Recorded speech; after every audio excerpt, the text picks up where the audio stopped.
দর্শক, আপনার যদি একটা স্মার্টফোন থাকে আর আপনি যদি একজন ক্রিয়েটিভ মানুষ হন, তাহলে এই ভিডিওটি আপনার জন্য। কারণ আজকের ভিডিওতে আমি আপনাদেরকে মোবাইল দিয়ে কিভাবে সিনেমেটিক ভিডিওগ্রাফি করা যায় সেটার কিছু সহজ পদ্ধতি দেখাবো। ভিডিওটা পুরোপুরি দেখতে থাকুন। দেখুন, এই ব্যক্তি একটা সুন্দর ফুটেজ নেবে, মোবাইলের ক্যামেরাটা অন করেছে, ভিডিওটা, তারপর সামনে একটু পানি ঢেলে দিল। এবার সে চলে যাচ্ছে একদম একটু স্পটের সামনে, এবার সে হেঁটে আসবে। দেখুন কত চমৎকার একটা ফুটেজ হয়। দেখুন, এই ধরনের সিনেমেটিক ফুটেজগুলো অনেকেই পছন্দ করে, কিন্তু কিভাবে শুটগুলো নেওয়া হয় অনেকেই জানে না। তো এইরকম সুন্দর সুন্দর কিছু সিনেমেটিক ভিডিওগ্রাফি করার মতো সহজ পদ্ধতিটা দেখাবো। দেখুন, এটা একটা ফুলের গাছ। প্রথমে পেছনের দিকে আসলো, ভিডিওটা অন করে, এবার চারিদিক দিয়ে একটু ঘুরছে। এবার দেখুন কত চমৎকার একটা সিনেমেটিক ভিডিওগ্রাফিটা হয়ে গেল।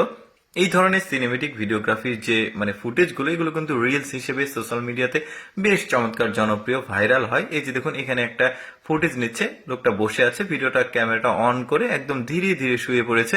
এবার দেখুন কত চমৎকার একটা ফুটেজ আসে। এই যে দেখতে পাচ্ছেন, দারুণ, নীল আকাশ, সামনে যে সাদা সাদা মেঘ তুলোর মতো, তারপরে গাছগুলো দেখতে বেশ চমৎকার লাগছে। অনেক ক্রিয়েটিভ মানুষ আছে যারা আসলে এই ধরনের সুন্দর সুন্দর ফুটেজগুলো তারা রিলস হিসেবে ব্যবহার করে, আবার তারা কিন্তু ভ্লগিং এও ব্যবহার করে এই ধরনের ফুটেজগুলো। তারপরে এই গাছের যে ফুটেজটা দেখুন কিভাবে নিল, গাছের উপরের কিছু অংশ নিয়েছে, তারপর পিছনের দিকে গেল। দেখুন কি চমৎকার একটা সিনেমেটিক ফুটেজ তৈরি হলো। এটার সঙ্গে জাস্ট একটা মনের মতো, ভালো লাগার মতো একটা মিউজিক অ্যাড করলে এটা দারুণ একটা রিলস হবে, বেশ চমৎকার, বা শর্ট ভিডিও হবে। তারপরে দেখুন এখানে পাতাগুলো ধীরে ধীরে ছড়িয়ে দিচ্ছে, ভিডিওটা অন করা আছে। এবার এই পাতাগুলো উপরের দিকে ছুড়ে দিল, পাতাগুলো নিচে পড়ে গেছে। এবার দেখুন সুন্দর একটা সিনেমেটিক ফুটেজ এসেছে, দেখতে ভালো লাগছে। ওই যে বললাম যে অনেকে ব্লগিং করে, অনেকে আবার শখের বসে ভিডিও করে।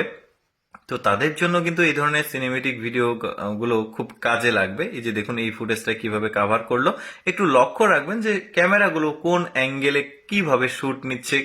দেখতে পাচ্ছেন এই যে রাস্তার একটা ফুটেজ চলে যাচ্ছে, সামনে ওপরের যে অংশটুকু সেটা নিয়েছে, তারপরে নিচের দিকে আসবে, বেশ দারুণ।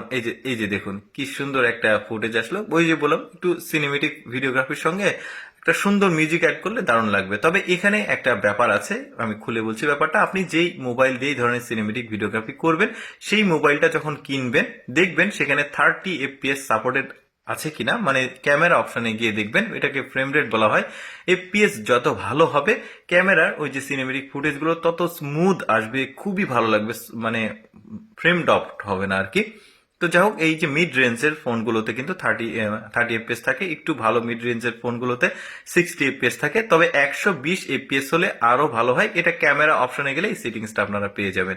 তো যাই হোক দর্শক, কেমন লাগলো আজকের এই সিনেমেটিক ভিডিওগ্রাফি করার ভিডিওটা, অবশ্যই কমেন্ট করে জানাবেন। আর এরকম প্রয়োজনীয় ভিডিও প্রতিদিন দেখতে আমাদের পেজটি ফলো রাখুন।